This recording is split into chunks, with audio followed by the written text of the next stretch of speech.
Hello there. This is Archon Recon. My name's Alvin, and I'm about to express my thoughts on a game which I watched today between Manchester City and Chelsea. There's no question about it as to who you like and who you don't like in these two teams. They're two wonderful teams. They're very well prepared as well. I had a look at them at the League final. They played magnificent football. I expected it a second time. I was wondering whether Chelsea might have had the edge because they're playing at home, and they had just had the upper hand on City a few months ago. Well, it didn't quite turn out that way, simply because of the fact that Pep Guardiola is just what he's accustomed to be, that he takes a second look at things that happen to his team and he plans another form of attack. Chelsea was, as usual as ever, moving the ball into the space, trying to get at it early on and doing everything they had done before. What they did not cater for is the adjustment in tactics by Manchester City. Anytime the ball is in Chelsea's half of the field with the goalkeeper or the wing backs, normally recent clubs would pull away and let them play the ball in and around, coming slowly until they get to the middle field. Manchester City did not do that. Manchester City sent their three strikers up and their three midfielders and closed in and deprived them of moving that ball comfortably. And if they insisted, they would have paid the penalty for it, because this was part of their plan. It worked for Manchester City. They had the majority of the ball, and when they won the ball 9 out of 10 times, they were inside of the opponent's penalty area. They created goal-scoring opportunities for themselves. They had 68% possession of the ball and imagination like nobody's business. We watched that young Phil Foden in the strike line. On the fast line, Grealish, the young man who's everyone is expected to do tremendously well. Chelsea also did, because they put two men to mark him. And then, of course, you had Gabriel Jesus. In the middle field, Kevin De Bruyne, wonderful, wonderful midfielder. He was in that one. Rodri was also there together with, of course, Bernardo Silva. They were the kingpins in this game simply because of the fact that their duty is to fight and win the ball up in the opposing half of the field. How wonderful they did it. And whenever Chelsea realized that they were not getting through, what did they do? Play the ball long. That's giving it away, because here's Diaz waiting, here's Laporte waiting, here's Cancelo waiting, here's Walker, and they're all closing in on it and winning the ball again. And they will come with it. They will play the short ball because they've got the ability of the players. You don't want a better player utilizing the passes from in the central defense as Ruben Diaz. Wonderful, accurate, considerate. He thinks very well. He makes the game look as simple as possible. And just as you're about moving them around, they're not going to allow it. They're playing it early. They're playing the ball from one to the other while you're looking for it. It was beautifully done. And when they entered into the opponent's field, they had a really good trio in front of them. I liked what I saw again today of Gabriel Jesus.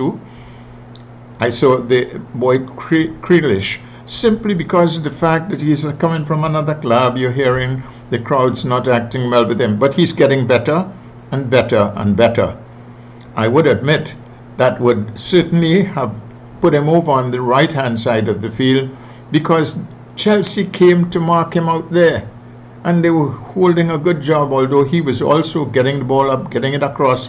He had some chances at goals as well. So he's getting better and better all the time. And then if you've got Foden, a youngster who's got all the potential in the world. I've looked at this guy last year, and he was injured. Now he's better. He's doing wonderfully well. 1-0, and they came into half-time not changing your pattern, so therefore Chelsea was under pressure again. There's no question about it. They had 2 half chances, and that's about the size of it. Manchester City had 7, Chelsea had 2, and Manchester City had 68% of possession in the game. It was a wonderfully displayed form of football on both sides. Chelsea had the crowd behind them. They should have done better, but they couldn't, because Manchester City did not allow them to do it. And when they thought they had something else, there were substitutions. And in came Sterling, in came Mahrez. And that created more problems for Chelsea. At the end of it all, they lost by 1-0. They must be disappointed with it, because they could not change and adjust to a new pattern during the course of a match. The coach will have to see it and come to deal with that situation. And the previous 2 matches that Manchester City played, they used that policy, and that's the reason why they did it, because they got success out of it. So it was that type of match. So now Chelsea's got a job on their hands. They know now that they've got to do something about it. I will say, though, that if they've been watching the matches on the far side, and they did, they were seeing that Grealish is on the left-hand side. So they decided to put 2 guys to mark him and another one supporting him. And he stayed and battled with them.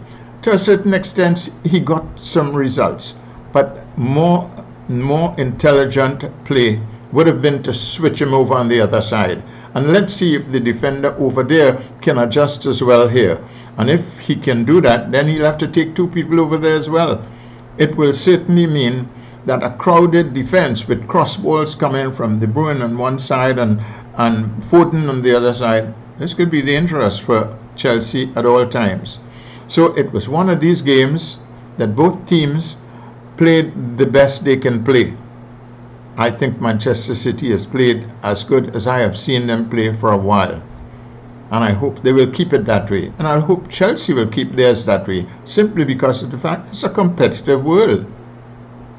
So we're going to look again, but it's congratulations to Manchester City. And I keep looking at that team and looking at the formula and looking at some of the players who are only in that team for a year and they've already niched into it. Cancelo is one, Rodri is one, Laporte is one.